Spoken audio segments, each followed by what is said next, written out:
Where'd you get this? On the shelf. If it's in a word or it's in a look, you can't get rid of the Babadook. So the Babadook finally got a wide release. Even though it had a minuscule opening in the US, it's made enough noise that I thought I should give it a look. I wish I didn't though, because unfortunately this film left no impact on me whatsoever. I feel as though I should be giving a bit more leeway to this film than other horror films due to the limitations that it had, but I don't think that a low budget is a good enough excuse for some of the mistakes that this movie made. You don't need millions to make a good film, but in this case I don't think it would have made too much of a difference. On that note, I hope you stomach this schmuck as I leave you awestruck with my stuck-up look at the Babadook. Fuck. The story's focus is more of a psychological/emotional horror than anything. It tackles a human's fears from more of an emotional perspective, which would really be the thing that we fear the most. What happens to those closest to us? The thought of our loved ones in danger seems far more frightening than the monster under our bed. The plot follows Amelia and her struggles with her very troubled son Samuel. See, Samuel is the kind of kid with a very active imagination. He carries homemade weaponry, acts out magic tricks, and talks about monsters. His mother finds his very unabashed thoughts very concerning though, due to how close to reality they appear to be. The undercurrent to all of this is the fact that Samuel's father died in a car accident during Amelia's pregnancy, leaving a paternalistic void in Samuel's life.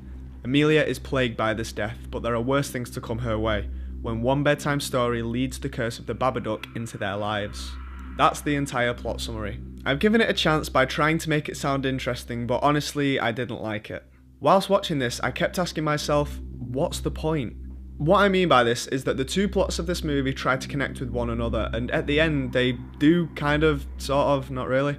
But watching the entire film, there seemed to be no purpose to anything. I've thought about this since I saw it, and I still don't understand the point of this film. It needed to convey importance or precedence to either its drama or its horror.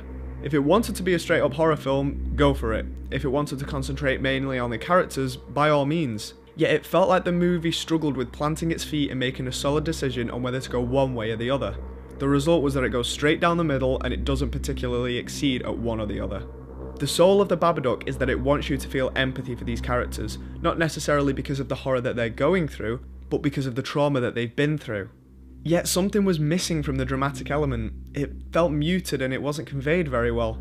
And then you have to take into consideration the fact that this movie is less than 90 minutes long, and it didn't have too long to amplify its horror elements. A great filmmaker could possibly do both well, but a debut director doing it in less than an hour and a half, it seems unlikely. The outcome was a film that wanted to infuse its horror with its drama, but sadly by the end, I was uninterested in either. The director was Jennifer Kent, and this was her debut picture based off a short film she made previously, Monster.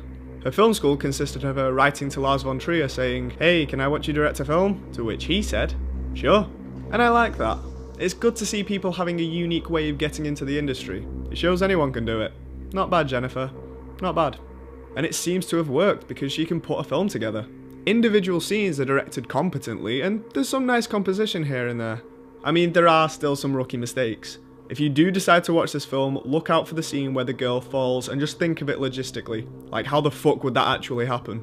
And Ken also uses the dynamic range technique with her sound a bit too often. You don't know what that is? It's when the sound in the film does this.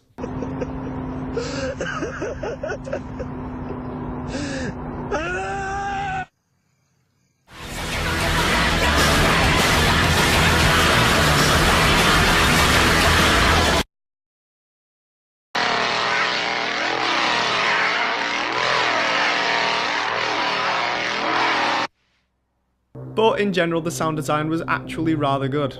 I mean, it better be. You make a horror film and your sound design isn't good, guess what? Your horror fails. The Babadook's sound design was clearly well thought out and it did add to the atmosphere.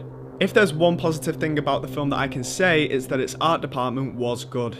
I only found out after I watched the film that there was a Kickstarter event for it, in which all of the funds went directly to the art department. It shows because that is the highlight of the film. The Babadook itself is a well-designed monster that can be genuinely unsettling. One of the ways that Kent did this was through in-camera effects. All of the effects were done without the help of CGI, and it gave the monster an unnatural presence. The pop-up book was wonderfully crafted too. The look of the film was initially one of the things that attracted me to it. It had a very dark, Victorian, gothic sort of Tim Burton-esque design. I appreciate the thought and ambition that went into some of the design when horror has become so generic nowadays. It's just a shame that the rest of the movie felt very generic. I think if they'd have just kickstarted the book, that would have been a more interesting project. The horror side of this film was the better aspect, even if it wasn't all that great. But let's say for argument's sake that they did flesh it out more. Even if that was the case, I still don't think I'd like this film because of its characters. Some of this acting was absolutely terrible. You might say, it's low budget, give it a break. No. It still had millions to work with, and these were pretty basic lines and actions to nail, but some of it was embarrassing. The lead actress did a decent job, but her direction seemed off. In every scene, it seemed as though the character was aware that she was in a horror film. She'd be so cautious and hesitant about every insignificant thing that was occurring. But the cream of the crop was the kid who played Samuel.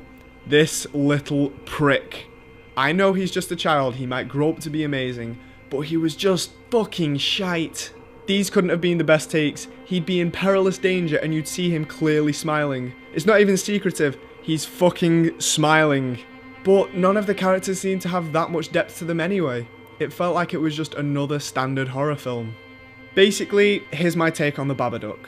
The trailer interested me a bit, but not enough to rush out and see it. But then I started seeing the reviews. On Metacritic, it was rated really highly, and there were a number of reviewers I'd seen or heard that were obsessed with the film. Christ, the director of The Exorcist said that this was the scariest thing he'd ever seen. There had to have been something I just wasn't getting. Credit where credit is due. The movie does avoid many horror cliches in the way that it delivers its horror. It doesn't have jump scares, it tries to build an atmosphere. That's good. But it just doesn't do it successfully.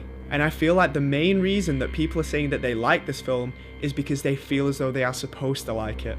It tries a different take on a stagnant formula, but when you sit down and analyse it, it really isn't all that different.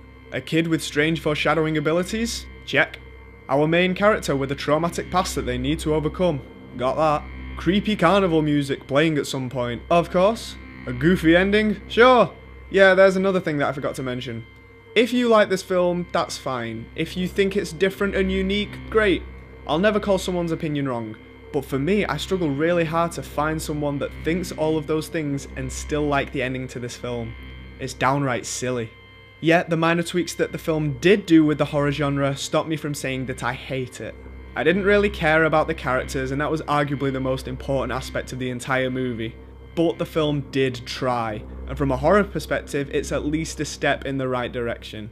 Again, I didn't hate the movie, but I don't think I'll have much reason to watch it again. The Babadook is a 5 out of 10.